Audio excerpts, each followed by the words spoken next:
आ,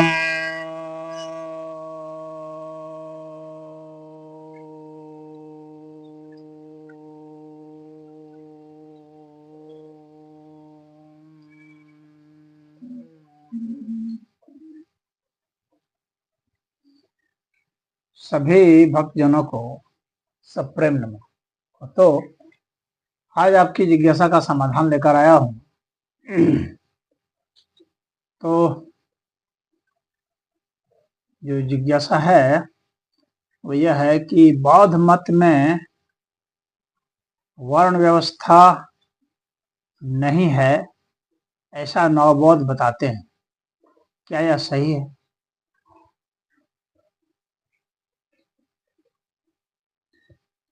देखिए, कुछ लोग बिना पढ़े भी बहुत कुछ बताते हैं,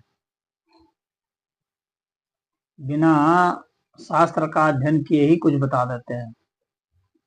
तो ऐसा कुछ नहीं होता है। बौद्ध मत में भी वर्ण व्यवस्था है, और वर्ण व्यवस्था का जिक्र आप अगर देखेंगे तो उनके ग्रंथ दिघ निकाय के अगंज सूत्र में आपको मिल जाएगा। तो उस सूत्र में यह बताया गया है कि वर्ण व्यवस्था है, और वर्ण व्यवस्था कैसे वर्णों की उत्पत्ति होती है उसका भी कारण बताते हैं। और वर्ण व्यवस्था भी है, और वे ही 4 वर्ण बताए गए हैं वहां भी, यानी कोई अन्य वर्ण नहीं बताया गया है। वही ब्राह्मण, वही क्षत्रिय, वही वैश्य, वही शूद्र का जिक्र बौद्ध ग्रंथों में भी है।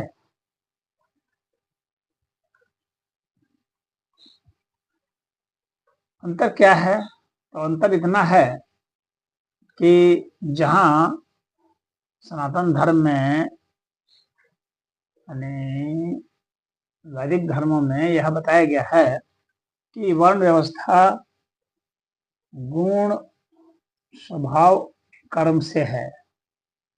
चातुर्वर्ण्यम मया सृष्टम गुण कर्म विभागशः, ये भगवान कृष्ण ने गीता में बताया है।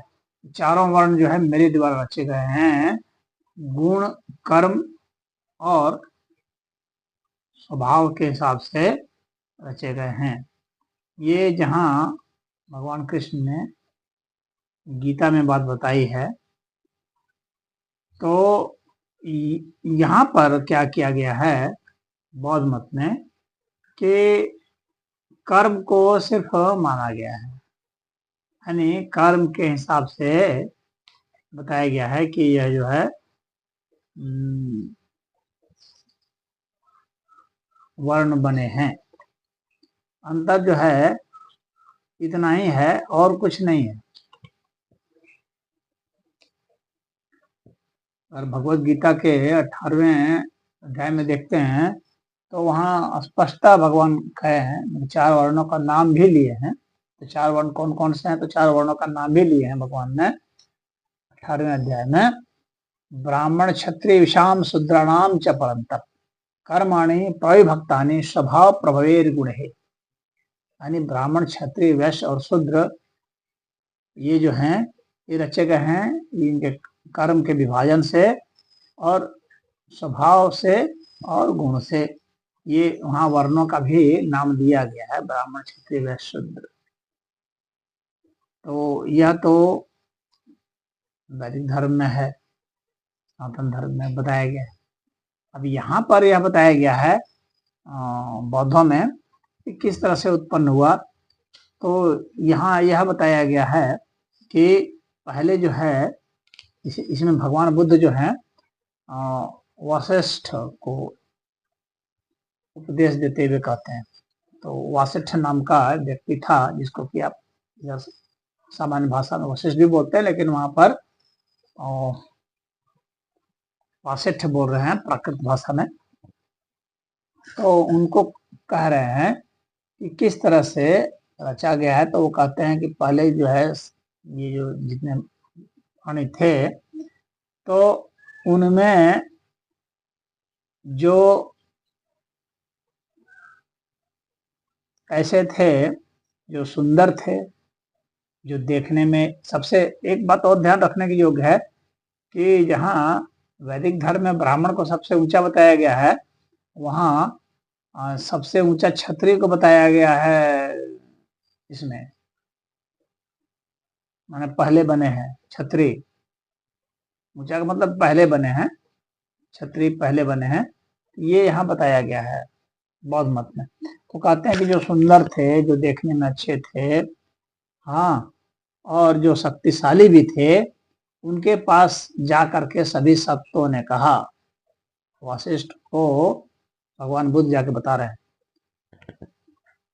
कि कहा कि ऐसा है कि आप जो है उचित और अनुचित को आप लोग जानते हैं ठीक से, आप लोग अनुशासन कीजिए और निंदनीय कर्म जो हैं उसकी निंदा कीजिए, उचित कर्म जो हैं उसको उचित बतलाइए। और हम लोग जो है इस तरह के मतलब आपके निर्णय के कारण जो है आपको हम लोग साली का कुछ भाग देंगे। साली मतलब कि चावल, साली का कुछ भाग आपको देंगे। तो इस तरह से ऐसा कहा गया। तो उन लोगों ने कहा कि हाँ हाँ ठीक है ठीक है। तो जब ऐसा उन लोगों ने कहा ठीक है, तो फिर वो मान लिया गया। तो इस तरह से वो क्षत्रिय जो है बने, जो राजा बने। हाँ, तो क्षेत्र के कारण बताते हैं कि वह क्षत्रिय पड़ा तो राजा बने। तो ये जो है ये अग्रणी रहे उसमें। इसके बाद क्या हुआ कि ब्राह्मण बन गए। ब्राह्मण कैसे बने?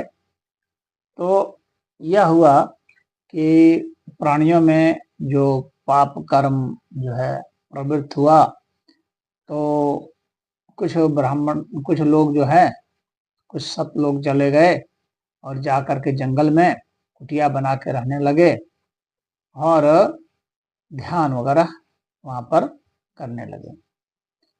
तो जो बुरे कर्म थे उसका त्याग कर दिया, जो अच्छे कर्म थे उसको ही उन्होंने अपनाया। और उसके बाद गांव में आकर के वे भिक्षा मांगते थे और खाते थे। और फिर उसमें से क्या हुआ बाद में कि कुछ जो ध्यान नहीं कर पाने लगे वे गांव में आ गए और उन्होंने ग्रंथ लिखना शुरू कर दिया और उनका नाम अध्यापक पड़ गया। तो इस तरह से ब्राह्मण वर्ग का ब्राह्मण वर्ण बन गया। उसके बाद क्या हुआ कि वैश्य बन गए। वैश्य कौन बन गया? कि जो मैथुन कर्म करते थे और तरह तरह के नाना प्रकार के जो कर्म करते थे, और वह जो है वो वैश्य कहलाए। नाना प्रकार के कर्म करने वाले।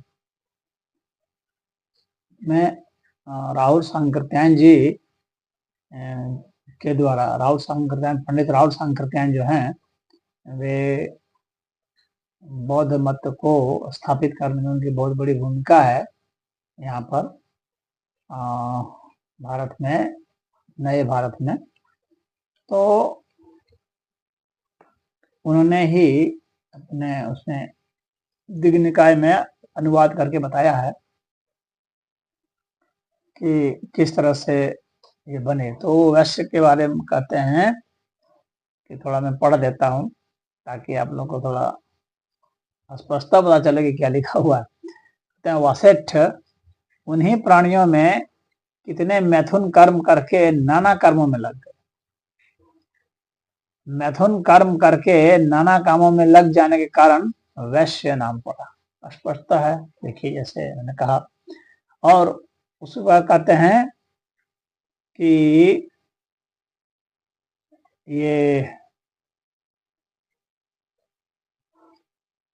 शूद्र की उत्पत्ति के विषय में कि शूद्र कौन है? जो क्षुद्र आचरण करने वाले जो थे, जो प्राणी बच गए, जो क्षुद्र आचरण करते थे वे शूद्र कहलाए। तो इस तरह से ब्राह्मण, क्षत्रिय व शूद्र ये जो है ये वहां बन गए। और जैसे कि इन्होंने 4 वर्ण के अलावा एक वर्ण और भी माना है, और वो कौन है? वो है श्रमण का, सन्यासियों का। यानी कोई चाहे क्षत्रिय है, चाहे वैश्य है, चाहे शूद्र भी है, चाहे ब्राह्मण है, कोई भी है, वो जब चला गया जंगल में और जा करके वो साधना करने लगा, ध्यान करने लगा, तो उनको भी कहा गया कि भाई ये भी एक वर्ण है। तो इस तरह से 5 वर्ण बना दिए। यानी यह जो है बौद्ध मत में ब्राह्मण, क्षत्रिय, वैश्य और शूद्र वर्ण के अलावा एक वर्ण और आपको मिलेगा, और वह है सन्यासियों का। हाँ, वैदिक मत में क्या है कि सन्यासियों को भी ब्राह्मण मत में रखा गया है, ब्राह्मण वर्ण में रखा गया है, और यहाँ पर एक अलग से बना दिया गया है। तो आप देख सकते हैं कि इस तरह से जो बौद्ध मत में भी वर्ण व्यवस्था है, और जो ऐसा कहते हैं कि नहीं है वर्ण व्यवस्था जो है उसका बुद्ध ने खंडन किया, तो खंडन नहीं किया है। बुद्ध ने जन्म से वर्ण व्यवस्था का खंडन किया है कि कोई जन्म से ब्राह्मण, क्षत्रिय, वैश्य, शूद्र नहीं होता, इस बात का खंडन किया है। न कि इस बात का खंडन किया है कि वर्ण व्यवस्था ही नहीं, ऐसा नहीं। उन्होंने जन्म से वर्ण व्यवस्था का खंडन किया है। तो जन्म से तो वैदिक मत में भी नहीं है ब्राह्मण, क्षत्रिय, वैश्य, शूद्र। जैसे कि मैंने अभी गीता के श्लोक में आपको बताया, भगवान ने स्पष्टता कहा है ब्राह्मण, क्षत्रिय, वैश्य और शूद्र ये सब जो हैं, ये गुण और स्वभाव से जो इनके कर्म बने हैं, कर्माणि प्रविभक्तानि स्वभाव प्रभवेर गुण है। तो स्वभाव से जो गुण उत्पन्न हुए हैं, उसके कारण जो कर्म बनते हैं, उसके कारण से ही ये बने हैं। तो वहां तो और भी ज्यादा वैदिक मत में स्पष्ट किया गया है कि वे कर्म किस आधार पर करेंगे, तो अपने गुण के आधार पर कर्म कर पाएंगे, स्वभाव के, अपने प्रवृत्ति के हिसाब से कर पाएंगे। जन्म से तो वैदिक मत में भी नहीं बताया गया। तो उसी की एक कॉपी है, नकल है, लेकिन उतनी अच्छी नकल भी नहीं है, क्योंकि सिर्फ कर्म को चुना गया है, स्वभाव और गुण को छोड़ दिया गया। और जन्म से तो नहीं माना गया है, वैदिक मत में भी नहीं माना गया है, ना बौद्ध मत में माना गया है। जन्म से तो दोनों में से किसी में भी नहीं माना गया है। तो मुझे उम्मीद है आप समझ गए होंगे। हरिओम।